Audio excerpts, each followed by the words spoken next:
Welcome back. Joining me now is celebrity and royal commentator Kinsey Schofield. Kinsey, actor Harrison Ford has lashed out at Donald Trump over his opposition to the climate change agenda, calling him the greatest criminal in history. Yes, he really said that. Apparently, securing the border and imposing tariffs is worse than Hitler.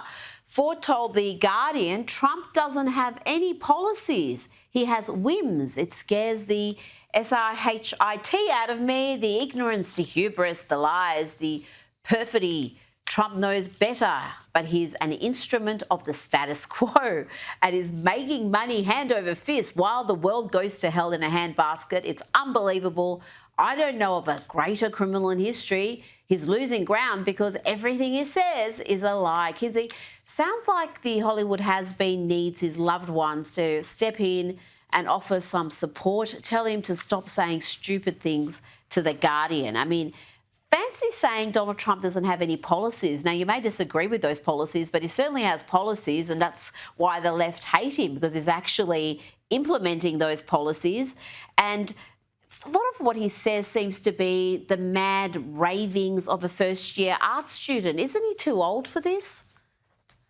Yeah, well, I mean, thankfully for Ford, The Guardian is like Trump derangement syndrome HQ. So like he found his target audience. But to say that Trump's one of polling like the highest that I've ever seen him poll since I've monitored this.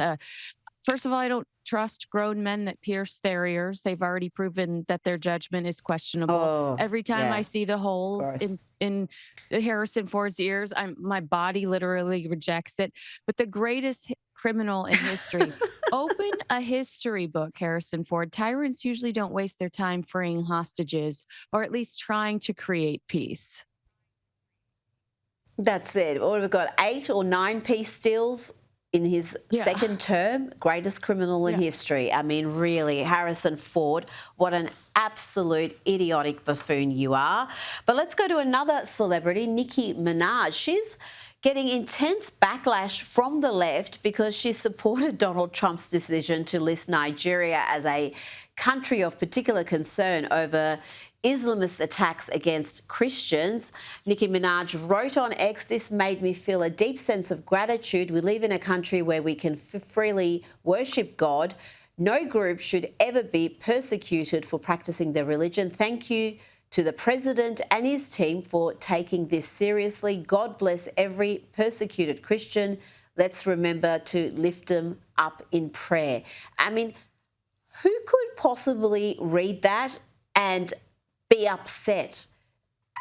I mean, how utterly deranged with hatred for Donald Trump must you be that you can't acknowledge the fact that there are women and children being slaughtered just because they're Christian? That is something that deserves the US president's attention. And finally, we've got a world leader who's taking note of this horrible, horrible campaign that's happening in Nigeria.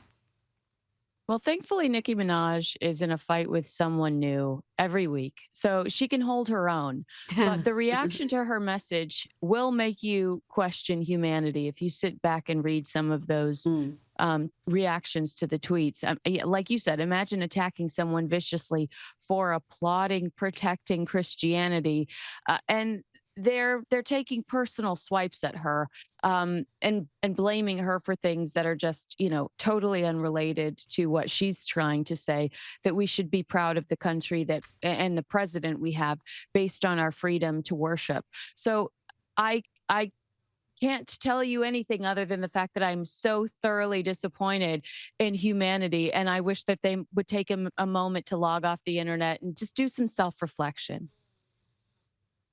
You know what? It's borderline demonic when you read some of those comments, because these comments are being posted on social media, which is the same platform where you can see the horrific torture and slaughter of innocent people, and they disregard that and decide to attack people for acknowledging what's happening.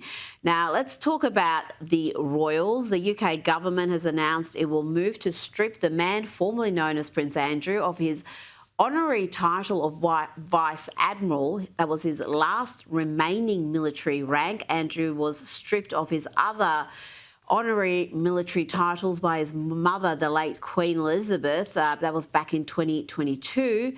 And importantly, Kinsey, he is no longer a prince.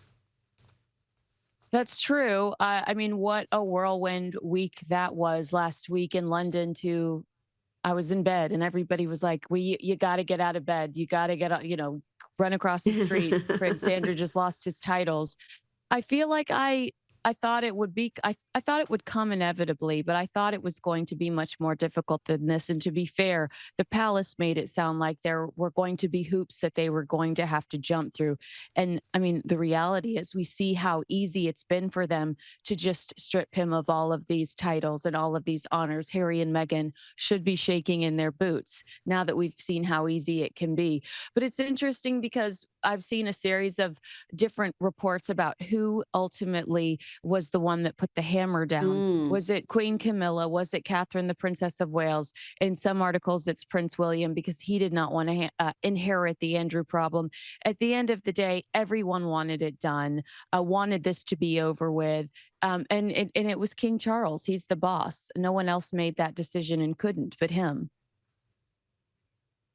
Now, the president has weighed in on this issue. Let's hear from Donald Trump. I feel very badly. I mean, it's a terrible thing that's happened to the family. That's been a tragic situation. And it's too bad. I mean, I feel badly for the family. There you go, Kinsey. The president feels badly for the family, but they've got a bit more to worry about because what's Sarah Ferguson going to do next? Royal expert Amanda Platel has said that Andrew Mountbatten, Windsor's ex-wife, it just sounds weird to call him that, but that's what the man formerly known as Prince Andrew is called now. They are suggesting that Fergie could turn to tell-alls as part of her next phase. He wrote a multi-million-pound Fergie Netflix show about the horrid royals could make Harry and Meghan's devastating 6-part series, the highest-rated show for the streamer in 2022, look like a walk in the park on a sunny day. Kinsey, would Fergie do that? Do you think she has got it in her to just air all her dirty laundry? I mean, look at the parallels between Fergie and Meghan Markle. And throughout Fergie's post-royal life, she's done everything that Meghan Markle has crammed into the last 5 years. She's shameless. Fergie's worked with Oprah Winfrey on multiple productions, including reality TV shows and sit-downs. Fergie's written over 30 books. Some were, lingered in the tell-all world, talking to us about how she borrowed Princess Diana's shoes and they gave her warts. So she's willing to go in the gutter if need be. She's been a podcaster in the past. She tried to bring down the monarchy with Princess Diana when they both planned to leave their husbands at the same time together in the 90s, and Diana backed out. She knows where the bodies are buried, and there will always be more secrets to tell when Fergie's involved.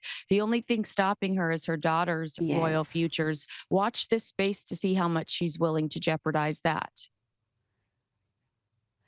Oh, that could be actually fascinating because really Harry and Meghan didn't have much to tell. It was mainly manufactured outrage about supposed racist comments that weren't racist. But like you said, Fergie has got a bit more history and she's got a lot more dirt that she could be releasing. Now, Meghan Markle, talking about her, she's come under fire once again after she posted a grainy video to Instagram of her and a friend along with a very disinterested looking Harry celebrating the Los Angeles Dodgers World Series win. Fans have labelled the video staged and so fake and cringe.